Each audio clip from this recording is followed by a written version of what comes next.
Hi aspirants, welcome to my YouTube channel CSE Hindi Pathshala. I am Dharmendra.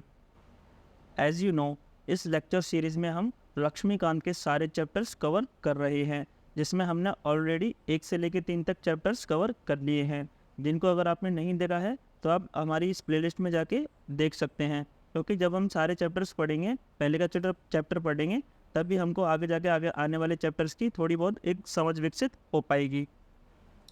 हम इस channel के माध्यम से हिंदी मीडियम वालों के लिए सारे लेक्चर्स लेके आने वाले हैं।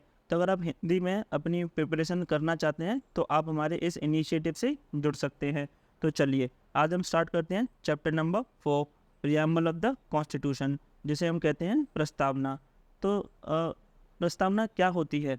प्रस्तावना का मतलब होता है जो हमारा किसी भी हमारा जो संविधान है, संविधान का एक तरीके से सार है ना। संविधान का उद्देश्य क्या है, संविधान क्या कहना चाहता है, उसको अगर हम कुछ शब्दों में उसका सार में लिखें तो उसे हम प्रस्तावना कहते हैं। तो सबसे पहले क्या हुआ था, अमेरिकी संविधान में प्रस्तावना को सम्मिलित किया गया था। ठीक है, अमेरिका एक ऐसा देश था जिसने पहली बार अपने संविधान में प्रस्तावना का जो कॉन्सेप्ट है वो स्टार्ट किया था। ठीक है, संविधान को क्या प्रस्तावना को क्या कहते हैं? संविधान का परिचय कहते हैं, उसकी भूमिका कहते हैं, जिसकी हमने बात कर ली है। ठीक है, इसे संविधान का सार भी कहते हैं। एक तरीके से संविधान क्या कहना चाहता है उसको अगर कुछ शब्दों में हम प्रस्तुत करें तो वो प्रस्तावना है। ठीक है, प्रस्तावना को जो हमारे एक संवैधानिक विशेषज्ञ थे A.N. पाल्कीवाला, इसने प्रस्तावना को क्या कहा था? संविधान का परिचय पत्र कहा था। ठीक है, तो आपको यहाँ से कौन कौन सी बात ध्यान रखने के लिए रखनी जरूरी है और प्रीलिम्स के लिए, कि सबसे पहले जो प्रस्तावना थी वो कहाँ शुरू हुई थी? अमेरिकी संविधान में। ऑलराइट, उसके बाद संविधान को प्रस्तावना को संविधान का क्या कहते हैं? परिचय पत्र कहते हैं। अब किसने ऐसा कहा ये इतना ज़रूरी नहीं है, ये होता है जो छोटे मोटे जो एग्ज़ाम होते हैं और जो स्टेट पीसीएस के एग्ज़ाम होता है उनमें ये क्वेश्चन बन सकता है, लेकिन प्रीलिम्स में ये क्वेश्चन नहीं बनेगा। प्रीलिम्स में पूछा जाएगा आपसे किस संविधान का परिचय पत्र किसे कहते हैं? ठीक है, तो प्रस्तावना। ठीक है, तो यहाँ पे हमने देखा कि संविधान जो प्रस्तावना थी वो अमेरिकी संविधान से ली गई थी और उसको हम क्या कहते हैं? प्रस्तावना को संविधान का परिचय पत्र कहते हैं। तो प्रस्तावना को भारतीय संविधान में कब स्टार्ट किया गया, कब इसको लाया गया? तो जो नेहरू द्वारा, ठीक है, इसे हमने पहले वाले चैप्टर में पढ़ा था कि जब हमारा कॉन्स्टिट्यूशन बनाया जा रहा था तो उसका एक जो संविधान सभा के द्वारा एक उद्देश्य प्रस्ताव पास हुआ था, जिसमें संविधान में क्या क्या हम शामिल करेंगे, जिसके मूल उद्देश्य थे उनको सम्मिलित किया गया था। ठीक है, तो उस पर हमारी जो प्रस्तावना थी वो आधारित थी। ठीक है, अब बात करते हैं हमारी जो प्रस्तावना में जो पहली बार संशोधन हुआ था वो 42nd अमेंडमेंट एक्ट में, जो हमारा 42nd में संविधान संशोधन हुआ था उसमें प्रस्तावना में संशोधन किया गया और उसमें 3 शब्द जोड़े गए थे। कौन कौन से? समाजवादी, धर्मनिरपेक्ष एंड अखंडता। ठीक है, तो आपको यहाँ ये बात ध्यान रखनी होगी है कि मूल संविधान में ये तीनों शब्द नहीं थे। इनको कब जोड़ा गया था? 42nd अमेंडमेंट एक्ट में जोड़ा गया था। कौन कौन से थे? समाजवादी, धर्मनिरपेक्ष एंड अखंडता। तो ये आपको बिल्कुल याद रखना है, काफ़ी इंपॉर्टेंट है ये। ठीक है, तो ये हमारी जो हमारे संविधान की उद्देश्य का है, प्रस्तावना है, वो ये है। ठीक है, ये आपको एज इट इज़ याद होनी चाहिए। अगर ठीक है आप इसके जो मेन जो पॉइंट्स हैं वो याद रह सकते हैं, लेकिन आपको याद होगी तो ज़्यादा इजी होगा, क्योंकि इसको याद करना इतना टफ भी नहीं है और आपको एक तरीके से याद होगा कि कौन सी चीज़ पहले कही गई है, कौन सी बाद में कही गई है, कौन से एक प्रावधान हैं जो प्रस्तावना में सम्मिलित किए गए हैं। ठीक है, तो मैं एक बार इसको आपको रिपीट कर देता हूँ, आप इसको अच्छे से सुनिए और इसको याद करने की पूरी कोशिश करिएगा। ठीक है, हम भारत के लोग भारत को एक संपूर्ण प्रभुत्व संपन्न, इसको सोवरन कहते हैं, समाजवादी, जिसको हमने अभी जोड़ा 42nd अमेंडमेंट एक्ट में जोड़ा था, पंथ निरपेक्ष, इसको भी जोड़ा गया था, लोकतंत्रात्मक गणराज्य, ठीक है, बनाने के लिए तथा उसके समस्त नागरिकों को सामाजिक, आर्थिक और राजनीतिक न्याय की बात करी गई है। विचार, अभिव्यक्ति, विश्वास, धर्म और उपासना की स्वतंत्रता की बात करी गई है। उसके बाद प्रतिष्ठा, अवसर की समता की बात कही गई है। इसको प्राप्त कराने के लिए तथा उन सब में व्यक्ति की गरिमा और राष्ट्र की एकता और अखंडता सुनिश्चित करने वाली बंधुता बढ़ाने के लिए दृढ़ संकल्प होकर अपनी संविधान सभा में आज तारीख 26 नवंबर 1949, ठीक है, ये डेट याद रखनी है कि प्रस्तावना को कब सम्मिलित किया गया था। ठीक है, ईस्वी, ये मिति मार्गशीर्ष शुक्ल सप्तमी संवत 2006 विक्रम, इसको याद रखने की कोई जरूरत नहीं है, को एतद द्वारा इस संविधान को अंगीकृत, अधिनियमित और आत्मसमर्पित करते हैं। बेसिकली जो हमारे संविधान के जो मूल जो बेसिक कॉन्सेप्ट्स हैं, मूल विशेषताएं हैं, सोवरेन, समाजवाद, धर्मनिरपेक्ष, लोकतंत्रात्मक गणराज्य, न्याय की बात जो करते हैं, स्वतंत्रता, समता, ये सब फंडामेंटल राइट्स हैं। ठीक है, किसी व्यक्ति की गरिमा, राष्ट्र की एकता, अखंडता, बनता, एक तरीके से संविधान का जो मूल उद्देश्य है उसको प्रस्तुत करते हैं। तो एक तरीके से प्रस्तावना है ही क्या, संविधान का परिचय पत्र। इसको हम पढ़ लेंगे तो पता चल जाएगा कि हमारा देश का जो संविधान है वो क्या हमको प्रदान करना चाहता है। ठीक है, चलिए, और ये डेट याद रखनी है कि प्रस्तावना को कब संविधान में सम्मिलित किया गया था, 26 नवंबर 1949 को। चलिए, अब हम पढ़ते हैं प्रस्तावना के कुछ तत्वों के बारे में कि प्रस्तावना के कौन कौन से मूल तत्व हैं जो बताते हैं कि हमारा संविधान हमको क्या क्या प्रदान करने वाला है। ठीक है, तो सबसे पहले जो प्रस्तावना का जो मूल एक तत्व वो ये है कि संविधान जो होता है वो हमारे अधिकारों का स्रोत होता है। ये प्रस्तावना हमें बताती है, वो कहती है कि संविधान भारत के लोगों से शक्ति अधिग्रहित करता है। बेसिकली क्या है कि जो भारत के लोगों की सारी शक्तियां हैं, सारे अधिकार हैं, वो किस में मिलेंगे, हमें संविधान में मिलेंगे। ठीक है, जो संविधान में है वो भारतीयों को, जितने भी हमारे सिटीजन हैं उनको प्रदान किया ही जाएगा। ठीक है, संविधान जो है वही हमारी शक्तियों का स्रोत है। उसके बाद हम पढ़ेंगे जो सेकंड इसका तत्व वो है भारत की प्रकृति के बारे में बताता है कि भारत हमारा कैसा है, संप्रभु है, किसी का हमारे पास जोर जबरदस्ती नहीं है। ठीक है, हम एक संप्रभु और सोवरेन स्टेट है, सोवरेन कंट्री है। हम अपनी जितनी भी अंदर की सीमा है उनमें बदलाव कर सकते हैं, और अगर बाहर की सीमा को भी हमें एक्वायर करना है तो हम वो भी कर सकते हैं। ठीक है, समाजवादी हैं, सोशलिस्ट। ठीक है, धर्मनिरपेक्ष हैं, हम सभी धर्मों को किसी भी धर्म को हम एक तरीके से क्या होते हैं, कोई भी बढ़ावा नहीं देते हैं, सभी धर्मों को एक साथ लेकर चलने वाला हमारा देश है। लोकतांत्रिक है, जनता के द्वारा जनता के लिए शासन। गणतांत्रिक है, जो भी हमारा जो नेता होता है जो यहाँ का जैसे राष्ट्रपति, प्रधानमंत्री, जो भी यहाँ पे शासन करते हैं वो गणतांत्रिक, मतलब लोगों के द्वारा चुना जाता है। ठीक है, ऐसी राज्य व्यवस्था वाला हमारा देश है। ठीक है, उसका तीसरा जो मूल तत्व वो कहता है कि संविधान के उद्देश्यों के बारे में बताता है कि हमारे संविधान का जो मूल उद्देश्य वो क्या है। सभी व्यक्तियों को न्याय दिलाना। कौन कौन से न्याय, जैसे हमने यहाँ बात करी थी, सामाजिक, आर्थिक, राजनीतिक। ठीक है, स्वतंत्रता की भी बात करी गई थी। ठीक है, समता की बात की गई थी, बंधुत्व की बात की गई थी। ये हमारे संविधान के मूल उद्देश्य हैं, ये हमें फंडामेंटल राइट्स में दिखते हैं। ठीक है, तो संविधान का मूल उद्देश्यों के बारे में बताती है हमारी प्रस्तावना। ठीक है, चौथा इसका तत्व है संविधान लागू होने की तिथि। तिथि क्या थी, 26 नवंबर 1949। ये आपको याद रखनी है। बेसिकली आपको ये 4 पॉइंट्स याद रखने हैं, मेंस और प्रीलिम्स दोनों के लिए, कि हमारा जो प्रस्तावना है उसके मूल तत्व है क्या, वो क्या बताना चाहती है, हमारे संविधान का किस तरीके से एक परिचय पत्र के रूप में हमें क्या शो करती है। ठीक है, चलिए, अब हम प्रस्तावना के अंदर जितने भी जो मेन टर्म्स हैं हम उनके बारे में पढ़ लेते हैं। ठीक है, उसके कौन कौन से मुख्य शब्द हैं उसमें दिए गए हैं। सबसे पहला है संप्रभुता, इसको इंग्लिश में कहते हैं सोवरेन। इसके बारे में जैसे मैंने बताया कि हमारे भारत पे ना तो किसी की जोर जबरदस्ती है, जैसे पहले अंग्रेजों का राज्य था, ऐसा कुछ नहीं है। हमारा भारत एक स्वतंत्र देश है। ठीक है, भारत ना तो किसी अन्य देश पर निर्भर रहता है, ना तो किसी पर है हम निर्भर हैं, ना ही किसी अन्य देश का हम डोमिनियन है। ठीक है, इसके ऊपर और कोई भी शक्ति है ही नहीं। हमारा देश एकदम स्वतंत्र है। ठीक है, और अपने मामले कोई भी हो सकते हैं, आंतरिक भी हो सकते हैं, जैसा कि मैंने बताया कि अपना जितने भी आंतरिक मामले हैं और बाहरी मामले हैं, इनका जो भी हम निर्णय लेंगे वो स्वतंत्र रूप से ले सकते हैं। और इसकी हमने पहली बात कर ली थी कि संप्रभु राज्य होने के नाते भारत क्या करता है, कोई भी विदेशी सीमा उसको अधिग्रहण कर सकता है। किसी अन्य देश के पक्ष में सीमा के किसी हिस्से से दावा छोड़ सकता है। जैसे कि अभी हम आगे जाके बढ़ेंगे बेरुवाड़ी आदि मामलों में, कि बांग्लादेश और इनके साथ हमारे डिस्प्यूट हुए थे, तो हम डिस्प्यूट में या तो किसी जो भी हमारा जो क्षेत्र डिस्प्यूटेड उसको अधिग्रहित कर सकते हैं, जैसे हमारा जो पाकिस्तान ऑक्यूपाइड कश्मीर उस पर जो मामले चलते रहते हैं उसका, और या अगर हमको हमारा कोई हिस्सा छोड़ना है तो वो छोड़ भी सकते हैं। मतलब हमारी संप्रभुता देश का मतलब ये है कि हम अपनी सीमा को अपने तरीके से बगैर किसी के जोर दबाव के बदल सकते हैं, चेंज कर सकते हैं, किसी को एक्वायर कर सकते हैं, और हमारे आंतरिक और बाहरी डिसीजंस ले सकते हैं। ठीक है, किसी और देश के नियंत्रण के अकॉर्डिंग हम नहीं चल सकते। हमारे खुद के स्वतंत्र नियम है, हम उनके अकॉर्डिंग अपना सारा काम कर सकते हैं। ठीक है, चलिए, अब हम सेकंड पॉइंट की बात करेंगे, वो है समाजवादी।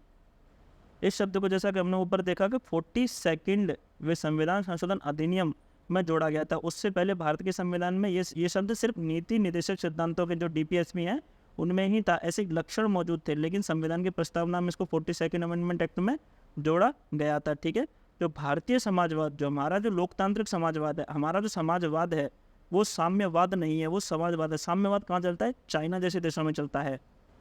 ठीक है, तो हमारा एक समाजवाद है ना कि साम्यवादी, आपको याद रखना है। साम्यवादी नहीं है, क्या है? समाजवादी। अब हम दोनों के बारे में थोड़ा बहुत देख लेते हैं क्या होते हैं। कि जो साम्यवादी समाजवाद होता है, इसमें क्या होता है ये एक ऐसा है कि जैसे राज्य जो होती है, राज्य के आश्रित कुछ भी चीज़ें, जैसे हेल्थ हुआ, आपका एजुकेशन हुआ, है ना, और इसके अलावा पानी की व्यवस्था, जो भी बुनियादी संरचना जितना भी हुआ, सब के सब सरकार के अंडर आते हैं ना। कोई भी प्राइवेटाइज नहीं होता। ठीक है, किसी भी निजी संस्था के द्वारा कुछ नहीं किया जाता, सब कुछ जो है सरकार के द्वारा किया जाता है। जैसे इसमें लिखा भी है कि इसमें उत्पादन और वितरण के सभी साधनों पर राष्ट्रीयकरण, मतलब गवर्नमेंट, सरकार होता है, ना कि निजी संपत्ति का उन्मूलन होता है। मतलब निजी संपत्ति का उन्मूलन, उनका कोई भी, उनको हटाया जाता है कि निजी संपत्ति नहीं, जितनी भी संपत्ति सारी राज्य की है। ठीक है, लेकिन जो हमारे देश का जो समाजवाद है, लोकतांत्रिक समाजवाद, उसमें एक मिश्रित अर्थव्यवस्था है कि कुछ चीज़ें ऐसी हैं जिन पर सरकार का नियंत्रण रहेगा। ठीक है, निजी संपत्तियों को भी, निजी संपत्ति बनाने का भी यहाँ अधिकार है, लेकिन हाँ, अगर एक स्तर से निजी संपत्ति का हनन होता है, जैसे कुछ लोग उनका वायलेशन करते हैं, नियम तोड़ते हैं, तो वहाँ पे सरकार आएगी और उनके जो नियम तोड़ने के लिए उनके लिए कुछ प्रावधान रखे गए हैं, सजा वजह देगी। मतलब ऐसा नहीं है कि पूरी तरीके से भी प्राइवेटाइज नहीं है, पूरी तरीके से भी हमारा जो साम्यवादी नहीं है। एक तरीके से मिश्रित जो फॉर्मूला है वो हमारे देश में अपनाया जाता है। ठीक है, और इस जो साम्यवाद का उद्देश्य क्या है, वो है जो गरीब हैं उनके लिए सरकार का आना। ठीक है, उपेक्षा, उन गरीबियों की, जो गरीब लोग हैं उनकी उपेक्षा से उनको बचाने के लिए, उनकी बीमारी के लिए, उनके अवसर के लिए, जो असमानता है उसको ख़त्म करने के लिए थोड़ा सरकार आती है। और निजी संपत्तियों को भी प्रावधान दिया गया है कि हाँ, हम मेहनत करते हैं, हाँ, हम हमारी कोई निजी संपत्ति भी बना सकते हैं। एक तरीके से मिश्रित अर्थव्यवस्था है, वो वाला समाजवाद हमारे देश में लागू है। ठीक है, जो भारतीय समाजवाद है एक तरीके से क्या है? मार्क्सवाद क्या कहता था कि प्राइवेटाइज को हटाओ, मतलब जितने भी निजी संपत्ति उनका उन्मूलन करता था। और गांधीवाद का मिला जुला रूप है। गांधी जी क्या कहते थे कि हाँ, गरीबों के लिए, सबके लिए सेवा करनी चाहिए, लेकिन निजी संपत्ति इन सब का भी ध्यान देना चाहिए, क्योंकि वो लोग भी अपनी मेहनत करके ही कोई संपत्ति बनाते हैं। तो एक तरीके से दोनों का मिला जुला रूप है। अगर गरीबों के लिए, इन सब के लिए सरकार भी काम करती है और निजी संपत्ति बनाने वाले लोग भी अपने हित के लिए काम करते हैं। ठीक है, लेकिन जो हमारा ये समाजवाद है वो गांधीवाद समाजवाद की ओर थोड़ा ज़्यादा झुका हुआ है, क्योंकि मार्क्सवाद थोड़ा एक तरीके से था कि बिल्कुल ही निजी संपत्ति का उन्मूलन चाहता था, कि सब कुछ ही जो भी जो वंचित वर्ग है उसके हित में चाहता था। ऐसा नहीं है, भारत में वंचित हित के वर्ग में भी है और निजी संपत्ति के वर्ग में भी है। ठीक है, थोड़ा गांधीवाद समाजवाद की ओर झुका हुआ हमारा समाजवाद है। ऑलराइट, अब हम पढ़ते हैं धर्मनिरपेक्ष के बारे में। जैसा कि आपको ये ध्यान रखना बहुत ज़रूरी है कि ये वाली टर्म समाजवादी, धर्मनिरपेक्ष और अखंडता 42nd अमेंडमेंट एक्ट में जोड़े गए थे। ठीक है, याद रखना है। मूल प्रस्तावना, मूल संविधान की जो प्रस्तावना थी उसमें नहीं थे ये शब्द। हमने इसके बारे में थोड़ी छोटी बात पहले कर ली थी कि धर्मनिरपेक्ष क्या होता है, कि किसी भी धर्म के प्रति आस्था ना रखना, सभी धर्मों को एक साथ लेके चलना है, किसी भी धर्म को बढ़ावा ना देना। इसको 42nd अमेंडमेंट एक्ट में जोड़ा गया था। ठीक है, तो हमारी सुप्रीम कोर्ट, हमारा जो, वो भी 1974 में उसने कहा था कि धर्मनिरपेक्ष राज्य शब्द का स्पष्ट रूप से संविधान में उल्लेख नहीं किया गया है। तो संविधान के अंदर किसी भी आर्टिकल के अंदर धर्मनिरपेक्ष को स्पष्ट रूप से नहीं लिखा गया है, लेकिन हाँ, उस हमारे जो संविधान के जो आर्टिकल्स हैं, जो उनके कुछ तत्व हैं, उनके उद्देश्य हैं, उनकी जो मूल उद्देश्य है, उससे दिखता है कि हमारा भारत क्या है, एक धर्मनिरपेक्ष राष्ट्र है। ठीक है, संविधान के जो निर्माता थे वो भी ऐसे राज्य की स्थापना करना चाहते थे। ठीक है, इसलिए उन्होंने संविधान के जो हमारे फंडामेंटल राइट्स हैं, आर्टिकल 25 से 28 में धार्मिक स्वतंत्रता की बात की गई है, जिन्हें हम आगे वाले चैप्टर नंबर 7 फंडामेंटल राइट्स में पढ़ेंगे कि किस तरीके से हमारे भारत में धर्म की स्वतंत्रता है। किसी भी धर्म को हम अपना सकते हैं, किसी भी धर्म को छोड़ सकते हैं, किसी भी धर्म का प्रचार प्रसार कर सकते हैं। तो इस तरीके से ऐसा क्यों है? जैसे पाकिस्तान है, उसमें क्या है कि वो मुस्लिम प्रधान कंट्री है, वहाँ पे सिर्फ और सिर्फ मुस्लिमों के हितों की बात की जाती है, तो हम उसे धर्मनिरपेक्ष बिल्कुल नहीं कहेंगे, क्योंकि वो एक धर्म के प्रति आस्था रखती है। धर्मनिरपेक्ष है जो सभी धर्मों को एक साथ लेकर चले। ठीक है, हिंदू, मुसलमान, सिख, ईसाई, जैन, बुद्धिज्म, सभी के हितों में कार्य करे। ऐसा नहीं कि कोई क्षेत्र में सिर्फ हम हिंदुओं को बढ़ावा दे रहे हैं। ठीक है, तो भारतीय संविधान में जो धर्मनिरपेक्षता की सभी अवधारणा विद्यमान है। ठीक है, हमारे देश में सभी धर्म समान हैं और उन्हें सरकार का समान समर्थन प्राप्त है। इसकी हमने पहली बात कर ली थी कि सरकार किसी भी एक धर्म को प्रमोट नहीं करेगी, सभी धर्मों को समान लेकर के चलेगी। ठीक है, जैसा कि हमने इससे पहले वाले चैप्टर नंबर 3 में पढ़ा था कि धर्मनिरपेक्षता की जो पश्चिमी अवधारणा है, जो वेस्टर्न जो धर्मनिरपेक्ष वाला कल्चर है, वो क्या है, एक नेगेटिव कल्चर है। उसमें क्या होता है, कि चर्च और राज्य के बीच एक तरीके से जो चर्च है वहाँ का जो धर्म को रिप्रेजेंट करता है, और राज्य जो सरकार राजनीति जो सरकार को रिप्रेजेंट करते हैं, उनके बीच एक तरीके से पूर्णतः अलगाव है कि वो ना तो राजनीति धर्म के बीच में हस्तक्षेप करेगी, ना ही धर्म राजनीति के बीच में हस्तक्षेप करेगा। उसके बजाय हमारा जो ये वेस्टर्न में था, ठीक है, इंडिया में क्या है, धर्मनिरपेक्ष का पॉजिटिव वाला रूप हमारे यहाँ पे पाया जाता है, जिसमें क्या होता है कि सरकार धर्म में हस्तक्षेप करती है, लेकिन किसी एक धर्म को बढ़ावा देने के लिए नहीं, बल्कि सभी धर्मों को साथ लेने के लिए करती है, क्योंकि हमारा जो समाज है वो बहुधर्मवादी है। हम किसी एक धर्म को लेकर नहीं चल सकते हैं ना, इसलिए सभी धर्मों को साथ लेके चलना ही हमारा देश की जो धर्मनिरपेक्षता है, उसमें सभी धर्मों को हम साथ लेके चलते हैं, ना कि वेस्टर्न की तरह जिसमें दोनों के बीच में, सरकार और धर्म के बीच में पूर्णतः अलगाव है। ठीक है, चलिए अब चौथा इसका जो मूल पॉइंट है वो है लोकतांत्रिक। लोकतंत्र के बारे में आपको सभी को पता है कि लोकतंत्र क्या होता है, जनता के द्वारा जनता के लिए शासन, जहाँ जनता अपने प्रतिनिधि को चुने और जनता ही अपने हितों के लिए नियम बनाए, कानून बनाए। ठीक है, इसमें क्या होती है, सर्वोच्च शक्ति जनता के हाथ में होती है, ना कि किसी रूलर के हाथ में होती है। ठीक है, जो रूलर होता है उसके हाथ में कुछ नहीं होता। हम राजनीति में क्या होता है, लोकतंत्र दो प्रकार का होता है, प्रत्यक्ष और अप्रत्यक्ष। भारत में अप्रत्यक्ष वाला लागू है, आगे समझाऊंगा मैं आपको इन दोनों में क्या अंतर है। प्रत्यक्ष में क्या होता है, जनता स्वयं अपने लिए कानून बनाती है। ठीक है, वो स्वयं अपने जो भी रूल है, रेगुलेशन है, उनका निर्माण करती है। अप्रत्यक्ष में क्या होता है कि किसी रिप्रेजेंटेटिव को हम चुनते हैं, जैसा कि हमारी भारतीय व्यवस्था है, और वो हमारे बिहाफ पे पार्लियामेंट में जाके नियम बनाएगा और हमारे समस्याएं उनको वहाँ बताएगा और उनकी समस्याओं का समाधान करने की कोशिश करेगा। वो अप्रत्यक्ष है कि हमने किसी को बिठाया और वो हमारे उसमें कि हमारी समस्याओं को वहाँ बताएगा, हम डायरेक्ट नहीं बताएंगे। लेकिन प्रत्यक्ष में क्या होता है, वहाँ पीपल जो लोग होते हैं वो डायरेक्ट अपनी समस्या को बताते हैं, वही उनका समाधान करवाते हैं, कानून और नियम बनाते हैं। ठीक है, जो प्रत्यक्ष लोकतंत्र वाली व्यवस्था जैसे स्विट्जरलैंड जैसे देशों में लागू है, ये वाली हमारे जैसे जो बड़ी जिनमें जहाँ पे बड़ी बहुत ज़्यादा जनसंख्या है, बहुधर्म है, ठीक है, काफ़ी ज़्यादा विविधता है, हमारा देश काफ़ी विविध है, ऐसे धर्मों में हम प्रत्यक्ष लोकतंत्र को नहीं चला सकते, क्योंकि जनसंख्या ही इतनी ज़्यादा है। अप्रत्यक्ष तरीके से हम चलाएंगे तब जाके कुछ रिप्रेजेंटेटिव हमारे ब्याप में वहाँ नियम बनाएंगे। तो छोटे जो शहर हैं जहाँ पे बहुत ही कम जनसंख्या है, कम विविधता बहुत कम है, कम धर्म के लोग रहते हैं, वहाँ पे ही ये सफल है। ठीक है, यहाँ पे लोग क्या करते हैं, अपनी शक्ति का इस्तेमाल प्रत्यक्ष रूप से स्वयं ही करते हैं। ठीक है, तो यहाँ पे क्या होता है, प्रत्यक्ष लोकतंत्र भी 4 प्रकार का होता है। वो रेफरेंडम, अभी सबके बारे में मैं बताऊंगा, ज़्यादा जानने की जरूरत नहीं है। ये प्रीलिम्स में कभी नहीं पूछा जाएगा, किसी भी एग्जाम में नहीं पूछा जाएगा कि लोकतंत्र कितने प्रकार का होता है। ठीक है, प्रत्यक्ष लोकतंत्र के क्या क्या प्रकार होते हैं, कभी नहीं पूछा जाएगा, लेकिन आपको एक बेसिक अंडरस्टैंडिंग होनी चाहिए फॉर नॉलेज। ठीक है, तो मैं बताऊँगा अभी आपको इन सब के बारे में। तो इसकी 4 मुख्य औजार कौन से हैं, वो है रेफरेंडम, ठीक है, इनिशिएटिव जिसे पहल कहते हैं, ठीक है, रिकॉल प्रत्याशी को वापस बुलाना, और जनमत संग्रह प्लेबिसाइट। चलिए, तो इनके बारे में आपको थोड़ा थोड़ा बता दूं। तो रेफरेंडम क्या होता है कि जैसे कोई भी लेजिस्लेशन लाना हो, ठीक है, लेजिस्लेशन कुछ भी लाना हो, या कोई भी कानून बनवाना हो, या कुछ भी जैसे जनता की राय लेनी हो, है ना, जनता की राय लेनी हो, या कुछ भी कानून बनाना हो, जैसे इसके सबसे बेस्ट एग्जांपल है वो है ब्रेक्जिट। ठीक है, ये पूछा गया था कि यूरोपियन यूनियन से उसको जो ब्रिटेन है उसको बाहर करना चाहिए या नहीं। ठीक है, तो जनता की राय लेने के लिए, एक कानून को पास करवाने के लिए, लाने के लिए एक रेफरेंडम लाया जाता है, उसे हम रेफरेंडम कहते हैं। बेसिकली डायरेक्ट जिसके जो सारे टूर हैं सबका मतलब एक ही है कि जनता ही अपने कानूनों को बनवाने के लिए जनता से ही हम पूछते हैं और जनता ही बताती है। ठीक है, लेकिन उसमें और जो रेफरेंडम होता है काफ़ी जो इम्पोर्टेंट्स होते हैं, जैसे रेफरेंडम और प्लेबिसाइट। प्लेबिसाइट जो होता है, इन दोनों का मतलब एक तरीके से यही होता है, लोगों की राय पूछना। ठीक है, कि आपको कौन से उसमें रहना है। ठीक है, जैसे पाकिस्तान और इंडिया के लोगों के बीच में प्लेबिसाइट कराया जाए, ठीक है, या बांग्लादेश और इंडिया के बीच में जो लोग हैं उनके बीच में उनसे जनमत संग्रह कराया जाए कि आपको कहाँ रहना है। ठीक है, तो वो प्लेबिसाइट है, लेकिन प्लेबिसाइट होता है थोड़ा लेस इंपॉर्टेंट होता है, जैसे नियम वगैरह इसमें नहीं बनाए जाते, और इसमें किसी का मतलब किसी जगह से रिलेटेड हो के, जैसे कोई कंट्री दूसरी कंट्री से अलग हो रही है, उसको अलग करना है, उसके लिए ये प्लेबिसाइट कराया जाता है, उसमें कानून बनाने के लिए। और ब्रेक्जिट भी कैसा ही, लेकिन काफ़ी इंपॉर्टेंट फैक्टर है यहाँ पे, देश ये कि यूरोपियन यूनियन से अलग हो रहा है। ठीक है, तो इसमें क्या होता है, जो इंपॉर्टेंट वो फैक्टर होते हैं, ठीक है, उनको करवाने के लिए, इंपॉर्टेंट फैक्टर्स को पास करवाने के लिए रेफरेंडम लाया जाता है। थोड़े से कम इंपॉर्टेंट होते हैं, उसमें जनता की राय जानने के लिए प्लेबिसाइट यानी जनमत संग्रह करवाया जाता है। ठीक है, इसके बाद आता है इनिशिएटिव।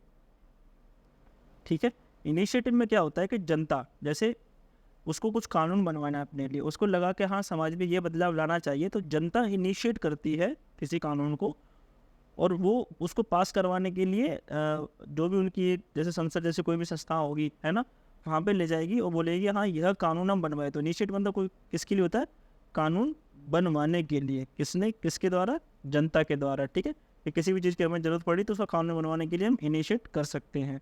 ठीक है, उसके बाद आता है रिकॉल। इसको भी कई दफ़े भारत में लाने की कोशिश की गई थी, लेकिन अभी तक ऐसा हुआ नहीं है, किसी भी स्टेट या किसी भी हमारे सेंटर में नहीं है। रिकॉल का मतलब होता है कि अगर जनता को कोई भी अधिकारी या कोई भी नेता पसंद नहीं आता है, या वो अपने पसंद का मतलब ये है कि ऐसे नहीं कि मुझे अच्छा नहीं लग रहा है, ऐसा नहीं, वो अपने उनके काम नहीं कर रहा है। ठीक है, जैसे उसको जो काम करना चाहिए वो काम नहीं कर रहा है। जैसे हमारे यहाँ नेता हैं, जैसे यहाँ पे आ गए लेट सपोज, तो कोई नेता है वो अच्छा काम नहीं कर रहा है, वो काफ़ी दंगे फैला रहा है, जो भी उसने वादे किए वो पूरा नहीं कर रहा है, तो जनता क्या कर सकती है, उस व्यक्ति को वहाँ से हटा सकती है। ठीक है, एक तरीके से रिकॉल कोई एक नियम ला करके, कोई कानून पास करवा करके उस व्यक्ति को जो, या कोई भी अधिकारी जो उस पद पर बैठा हुआ है सही से काम नहीं कर रहा है, उसे हटा सकती है। ठीक है, तो उसे क्या कहते हैं, हम रिकॉल कहते हैं। तो बेसिक अंडरस्टैंडिंग इनकी रख लेना, ज़्यादा इनके बारे में जानने की इतनी ज़रूरत है नहीं। ठीक है, उसके बाद आता है अप्रत्यक्ष लोकतंत्र, इनडायरेक्ट डेमोक्रेसी, जो हमारे भारत में लागू है। ठीक है, लोगों द्वारा चुने गए प्रतिनिधि क्या होते हैं, सर्वोच्च शक्ति का इस्तेमाल करते हैं और सरकार चलाते हैं, जैसा हमारा भारत में होता है इनडायरेक्ट तरीके से, क्योंकि जनसंख्या बहुत ज़्यादा है और बहुत धर्मवादी विविधता बहुत ज़्यादा है। ठीक है, यह भी दो प्रकार की होती है, संसदीय और राष्ट्रपति। संसदीय भारत में है ना, भारत में हमारे में संसदीय प्रणाली है, और राष्ट्रपति अमेरिका में है। ठीक है, जहाँ पे राष्ट्रपति होता है वो सरकार का मुखिया होता है। हमारे यहाँ सरकार का मेन मुखिया कौन होता है, प्रधानमंत्री होता है। ठीक है, और जो हमारा संविधान है, ठीक है, वो सिर्फ लोकतंत्र में सिर्फ नॉर्मल लोकतंत्र की बात नहीं करता कि जैसे लोकतंत्र जनता के द्वारा ही चुना गया कोई इंसान हो। हमारे यहाँ लोकतंत्र का रूप काफ़ी बृहद रूप में किया जाता है, जैसे राजनीतिक लोकतंत्र। राजनीति में कोई भी व्यक्ति भाग ले सकता है। ठीक है, जनता जो चाहेगी वो करेगी। ठीक है, अपने प्रतिनिधियों के माध्यम से कुछ ऐसे नियम भी बनवाएगी कि जैसे हमारे यहाँ क्या होता है, राजनीतिक लोकतंत्र में कोई भी व्यक्ति, ऐसा नहीं गरीब हो या अमीर हो, ऐसा नहीं है कि इसके बाद इतनी धन दौलत है, इतनी शिक्षा है तो ही ये राजनीति में कोई भी व्यक्ति राजनीति में जा सकता है।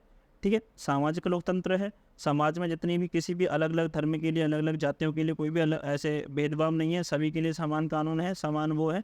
ठीक है, आर्थिक लोकतंत्र है, हम कोई भी, हम जितनी भी संपत्ति बनाना चाहें बना सकते हैं, ऐसा हमारे ऊपर कोई रोक नहीं है। ठीक है, उन सभी को शामिल किया गया, ऐसा नहीं है कि सिर्फ एक नॉर्मल से वे में लोकतंत्र को यहाँ पे स्थापित किया गया है, यहाँ पे काफ़ी ब्रॉड तरीके से लोकतंत्र को लाया गया है। ठीक है, तो ये भी आप याद रखना कि यहाँ पे सिर्फ लोकतंत्र नॉर्मल नहीं, बल्कि राजनीतिक, आर्थिक और सामाजिक इस प्रकार का लोकतंत्र भारत में प्रस्तावना के माध्यम से इस प्रकार के लोकतंत्र का प्रावधान है। चलिए अब इसके 5 पॉइंट की बात करते हैं, वो है गणतंत्र। ठीक है, गणतंत्र क्या होता है, लोकतांत्रिक राज्य व्यवस्था। कितने प्रकार की होती है, 2 प्रकार की होती है। लोकतंत्र का मतलब होता है कि जनता के द्वारा चुना गया कोई भी प्रतिनिधि, लेकिन ये भी 2 प्रकार की हो सकती है, जैसे राजशाही, जैसे कि ब्रिटेन में है। ब्रिटेन में जो वहाँ के नेता होते हैं, वहाँ के सांसद होते हैं, है ना, उनको तो जनता ही चुनती है, लेकिन उनके जो ऊपर सर्वा जो वहाँ का जो राष्ट्रपति होता है, जो मुखिया होता है, वो क्या होता है, राजा होता है, और उसका पद क्या, उत्तराधिकारी है। मतलब उसके मरने के बाद उसी की फैमिली का कोई भी सदस्य उस पद को लेगा, कोई और व्यक्ति उस पद को नहीं लेगा। तो ये कौन सा है, राजशाही लोकतंत्र होता है। ठीक है, दूसरा है गणतंत्र, जो हमारे भारत में लागू है। इसमें क्या होता है कि जो भी देश का मुखिया होता है, प्रमुख होता है, वो उत्तराधिकारी ना होकर के एक चुनाव के माध्यम से चुना जाता है। और वो चुनाव तुम्हारे 2 प्रकार के हो सकते हैं, या तो प्रत्यक्ष भी हो सकते हैं जैसे अमेरिका, अप्रत्यक्ष भी हो सकते हैं जैसे हमारा भारत। यहाँ पे हमारे यहाँ जो भारत का राष्ट्रपति होता है, जनता के द्वारा नहीं चुना जाता है, जनता के द्वारा चुने गए प्रतिनिधियों के द्वारा चुना जाता है। ठीक है, और एक निश्चित समय के लिए होता है। इसकी जैसा नहीं है कि इसके मरने के बाद इसी के सदस्य लेगा, जब तक मरेगा नहीं, जब तक ये रहेगा। यहाँ पे एक निश्चित समय के लिए होता है। भारत में ये काल कितना है, 5 साल का है। तो 5 साल के लिए यहाँ पे राष्ट्रपति चुना जाएगा, उसके बाद अगले टर्म्स में या तो वही व्यक्ति द्वारा चुना जाए या कोई और व्यक्ति चुना जाएगा। ठीक है,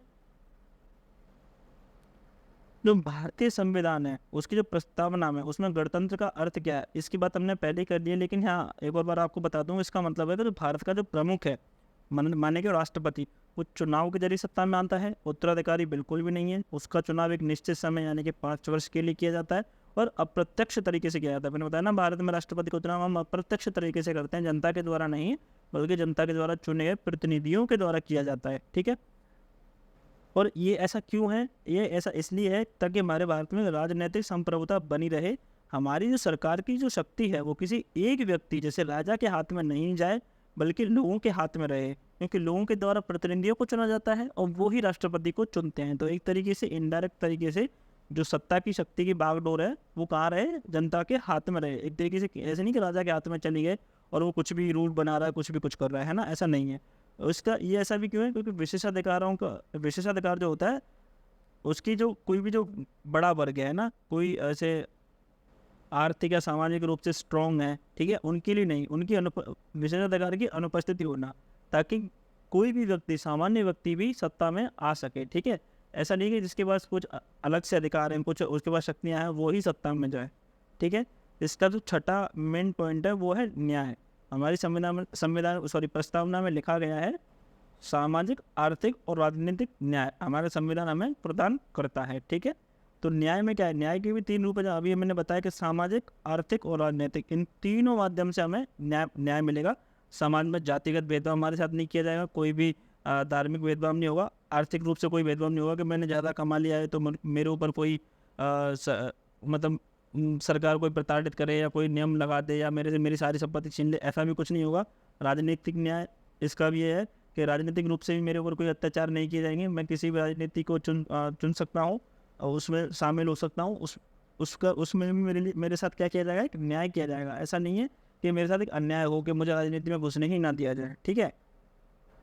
और इन सब की जो सुरक्षा है, इन सब का प्रावधान कैसे किया जाता है? मौलिक अधिकार, ठीक है, नीति निर्देशक सिद्धांतों के द्वारा किया जाता है। जैसे मौलिक अधिकारों में बोला गया है समता, स्वतंत्रता, ठीक है, धार्मिक वाला, अल्पसंख्यक वाला, है ना, जीने की चाह, गर्मा से जीना, ये सब क्या है? मौलिक अधिकार और नीति निर्देशक सिद्धांतों के द्वारा ही हमारे ये जो न्याय के 3 रूप हैं इनकी सुरक्षा की गई है, ठीक है। अब देख लेते हैं सामाजिक न्याय। सामाजिक न्याय क्या होता है? किसी भी व्यक्ति के साथ जाति, रंग, धर्म, लिंग के आधार पर बिना भेदभाव किए सम्मान का व्यवहार करना। आर्टिकल 15 आगे पढ़ेंगे, ठीक है। इसका मतलब ये है कि किसी भी वर्ग विशेष के लिए विशेषाधिकारों की अनुपस्थिति।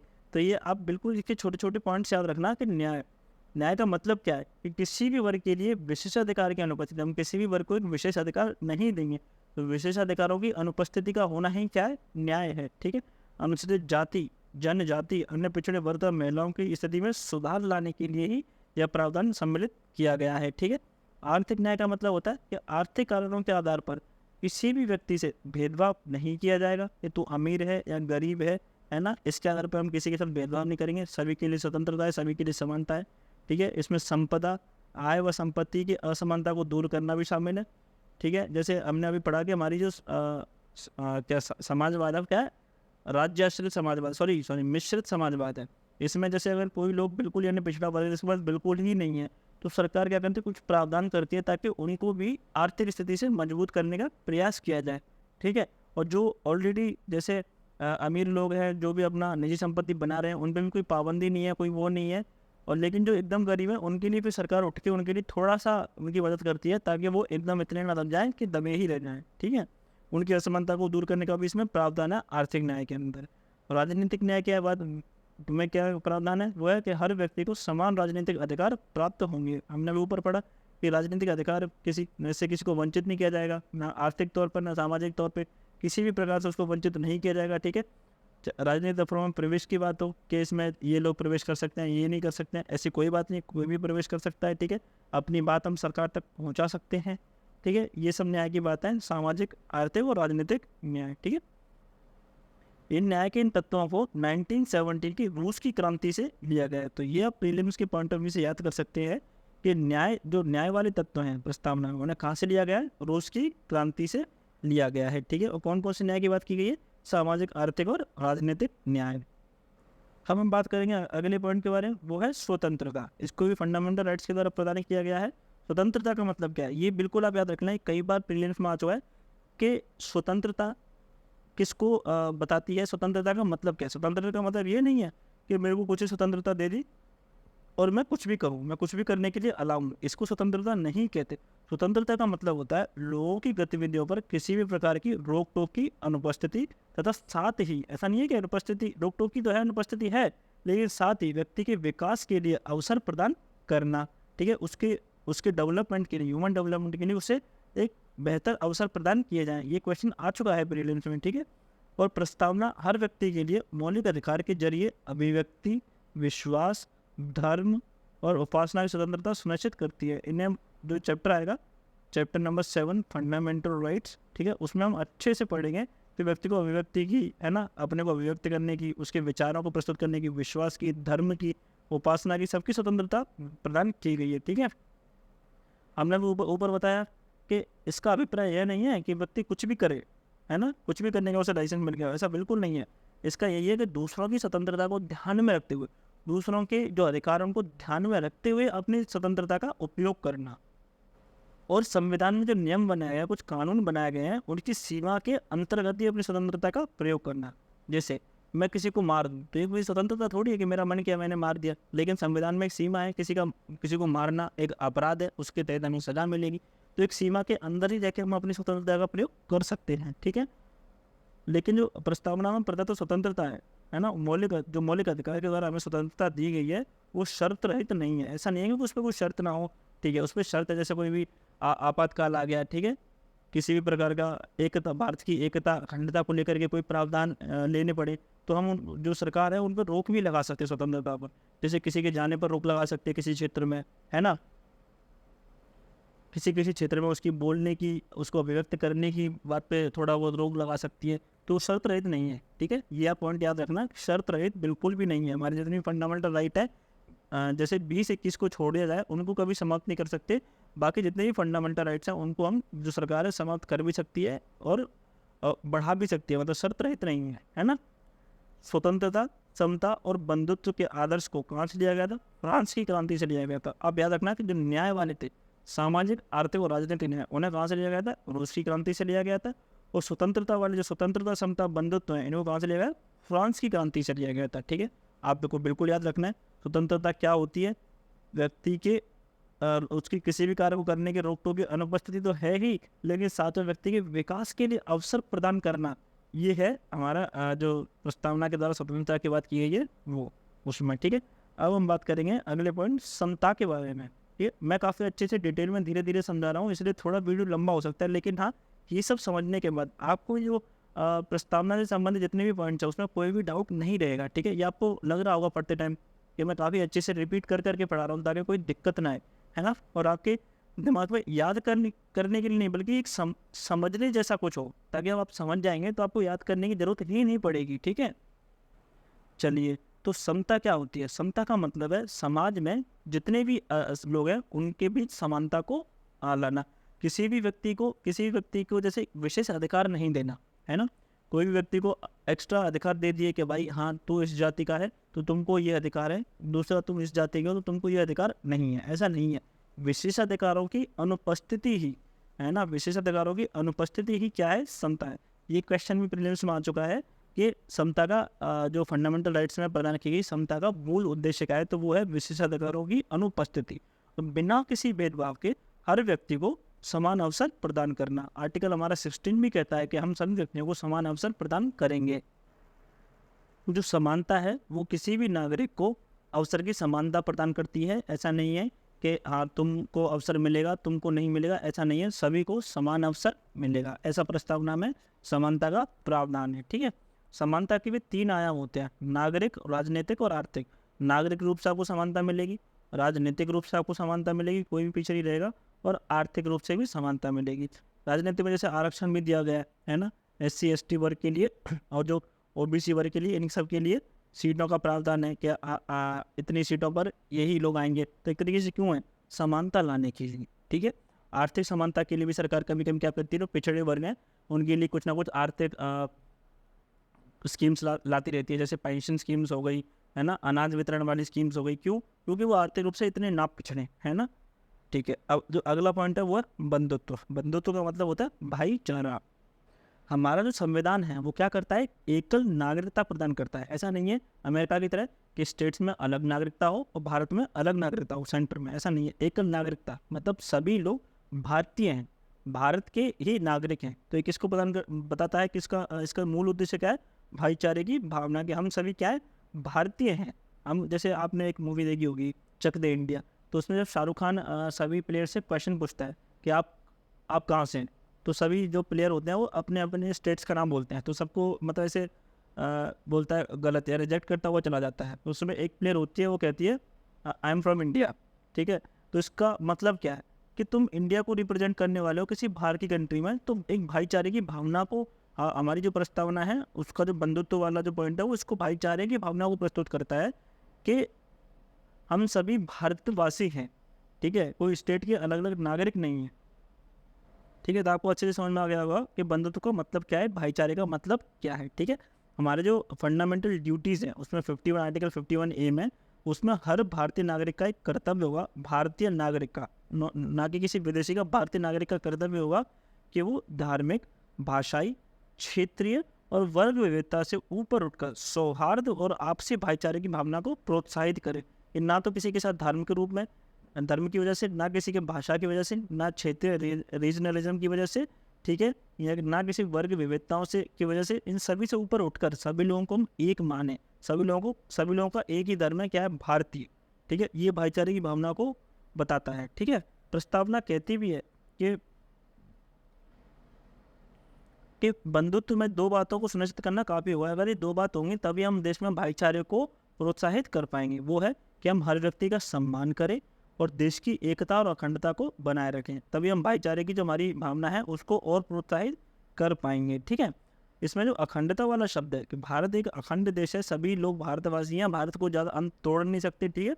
उसको 42nd अमेंडमेंट एक्ट में जोड़ा गया था, जो प्रस्तावना का जो संविधान संशोधन हुआ था उसमें 42nd अमेंडमेंट एक्ट में इसको जोड़ा गया था, ठीक है।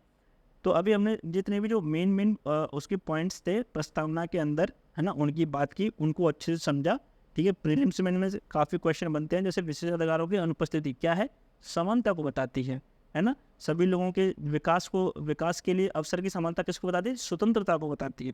तो आपको छोटे छोटे पॉइंट्स हैं जो आपको याद रखने की जरूरत है, ठीक है। अब हम पढ़ते हैं कि प्रस्तावना में संशोधन की संभावना, कि प्रस्तावना में हम संशोधन कर सकते हैं या नहीं कर सकते। तो इसका आंसर आपको पहले ही मिल गया होगा, क्योंकि 42nd अमेंडमेंट ऑलरेडी हो चुका है। हम संविधान की जो प्रस्तावना है उसमें संशोधन कर सकते हैं, लेकिन जैसा कि केशवानंद भारती केस में बताया गया था, उसका जो मूल ढांचा है उसको प्रभावित किए बगैर। और एक ये क्वेश्चन काफ़ी होता है कि क्या प्रस्तावना संविधान का भाग है या नहीं। तो उच्चतम न्यायालय ने बता दिया है कि प्रस्तावना जो है संविधान का एक भाग है। न्यायालय ने यह मत, अपने जो बेरूबाड़ी संघ थे उनको याद रख लेना कि बेरूबाड़ी संघ जो मामला था वो किससे संबंधित था, प्रस्तावना को संविधान में शामिल करने से संबंधित था, ठीक है, ये आप याद रख सकते हैं। तो प्रस्तावना को, और ये भी कहा कि प्रस्तावना को हम संशोधन भी प्रस्तावना का जो है संशोधन किया जा सकता है। ये तो वैसे आपको पता है कि 42nd अमेंडमेंट ऑलरेडी हो चुका है, तो हम कर सकते हैं। लेकिन आप इन जो मामले हैं इनका नाम याद रख सकते हैं कि ये मामले किससे संबंधित हैं, ठीक है। हाँ, ये मैंने बता दिया कि उसमें हम संशोधन तो कर सकते हैं, लेकिन जो उसकी मूल विशेषता है, यहाँ पे आप ये मूल कर दीजिए, मूल विशेषताओं को ध्यान में रखते हुए उनकी मूल विशेषताओं को हम संशोधित नहीं कर सकते, अदरवाइज सुप्रीम कोर्ट उसको अमान्य घोषित कर देगा, ठीक है। क्योंकि कहाँ पे ये केशवानंद भारती केस में आया था, जो हमारा मूल विशेषताओं वाला जो कॉन्सेप्ट है इसको हम आगे पढ़ेंगे अभी आने वाले चैप्टर्स में, ठीक है। और सुप्रीम कोर्ट ने यह भी कहा था कि जो प्रस्तावना होती है संविधान में निहित सामान्य प्रयोजनों को दर्शाती है, ठीक है, जितने भी जो हमारे उद्देश्य हैं उनको दर्शाती है। और कहा कि संविधान निर्माताओं की मस्तिष्क की कुंजी प्रस्तावना है। जो भी संविधान निर्माता संविधान को जैसा बनाना चाहते थे, जैसा देश के लिए कानून बनाना चाहते थे, जैसा देश के लिए संविधान प्रदान कराना चाहते थे, उसकी उनकी मस्तिष्क की कुंजी है। बेसिकली जैसा वो देश चाहते थे वैसा ही वही प्रस्तावना हमें हमारे भारत देश के बारे में बताती है। तो ये आप याद रखना कि मस्तिष्क की जो संविधान निर्माताओं के मस्तिष्क की कुंजी क्या है, वो है प्रस्तावना, ठीक है। प्रस्तावना ही है उनकी मस्तिष्क की कुंजी। उसके बाद आप ये भी एक मामला याद रख सकते हैं, LIC ऑफ इंडिया मामला जो था 1995 में, उसमें पुनः उच्चतम न्यायालय ने व्यवस्था दी कि प्रस्तावना संविधान का ही आंतरिक हिस्सा है। तो दो मामले हो गए आपके पास, बेरूबाड़ी और LIC, ये दोनों ही किससे संबंधित हैं, प्रस्तावना के संविधान में होने या ना होने से संबंधित है, ठीक है।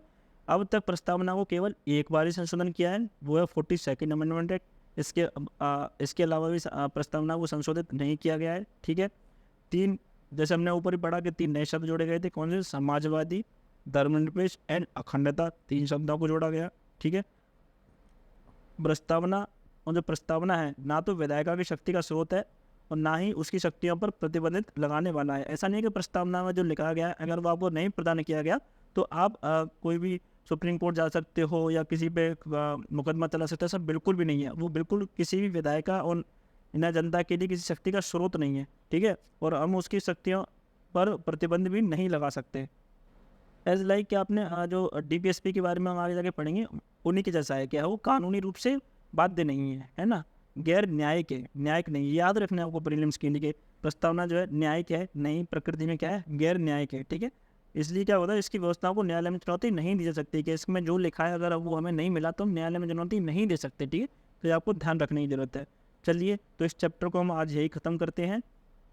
उम्मीद करता हूँ कि आपको ये प्रस्तावना वाला चैप्टर काफ़ी अच्छे से समझ में आ गया होगा। हालांकि मैं पढ़ाता काफ़ी धीरे हूँ, समझा के पढ़ाता हूँ, इसलिए मेरी वीडियो तो काफ़ी लंबी हो जाती हैं। लेकिन हाँ, इनको देखने के बाद आपको दोबारा से समझने की किसी भी पॉइंट्स को समझने के लिए कुछ और देखने की कोई ज़रूरत नहीं पड़ेगी। मैं ये वीडियो इसकी ऐसे बना रहा हूँ ताकि कोई भी जीरो से उठा हुआ बच्चा एकदम जिसने कुछ नहीं पढ़ा उसको भी सारी चीज़ें अच्छे से समझ में आएँ। ठीक है, तो अगर आपको मेरी वीडियो अच्छी लगी हो या कुछ समझ में आया हो तो आप हमारे चैनल को सब्सक्राइब जरूर करें, अपने दोस्तों के साथ ज़रूर पहुंचाएं। जो भी लोग सीएससी की तैयारी हिंदी मीडियम में करना चाहते हैं उन तक इस इनिशिएटिव को पहुंचाएं, क्योंकि मैं इस प्लेटफॉर्म पर हिंदी मीडियम के लिए सारे जितने भी टॉपिक्स हैं, जितने भी जो हमारे सिलेबस में बुक्स हैं, ठीक है, पूरा यूपीएससी का, पूरा सीएससी का सारी तैयारी में यहाँ पे इस प्लेटफॉर्म पे हिंदी मीडियम में कवर कराऊंगा, वो भी फ्री ऑफ कॉस्ट। तो वीडियो को बिल्कुल भी लाइक और शेयर करना तो बिल्कुल नहीं भूलिएगा, क्योंकि ये वीडियो बनाने में बहुत ज़्यादा मेहनत लगती है। ठीक है, तो चलिए अब हम बात करते हैं आज हमारे एक क्वेटेशन के बारे में। जैसा कि हमने बताया कि हम चैप्टर के लास्ट में एक क्वेटेशन, जितने भी एक क्वेटेशन का को एक्सप्लेन किया करेंगे, ताकि जब भी सीरीज़ खत्म हो तो आपके पास बहुत सारे क्वेटेशन तैयार हो जाएं। और इनको जो भी चैप्टर हमने पढ़ा उसकी जो बुक है, बुक के ऊपर एकदम जो पहला चैप्टर के ऊपर जो भी जगह होती है उस वहाँ पे लिख लिया करो, ताकि जब भी आप याद करो तो इस किताब को याद करने के बाद आपके पास बहुत सारे क्वेटेशन याद हो जाएं। ठीक है, जो आपको आंसर राइटिंग में आपकी मदद करेंगे। तो आज का जो क्वेटेशन है वो जवाहरलाल नेहरू का है। उन्होंने कहा था कि लोकतंत्र और समाजवाद लक्ष्य पाने के साधन है, स्वयं में लक्ष्य नहीं है। इसका मतलब है कि जो लोकतंत्र और समाजवाद है, जो भी हमारा जो लक्ष्य है, जो भी हमें अच्छा राष्ट्र चाहते हैं, उसको पाने के साधन है, स्वयं में लक्ष्य नहीं है। ऐसा नहीं है कि लोकतंत्र हमने बना दिया और समाजवाद बना दिया तो यही हमारा लक्ष्य था। इनके माध्यम से जो हम एक बेहतर राष्ट्र का, जो एक बेहतर राष्ट्र है, उसको पाने की कोशिश कर सकते हैं। उनको पाने के लिए इनको साधन के रूप में प्रयोग कर सकते हैं। मतलब बेसिकली ये साधन है, साध्य नहीं है।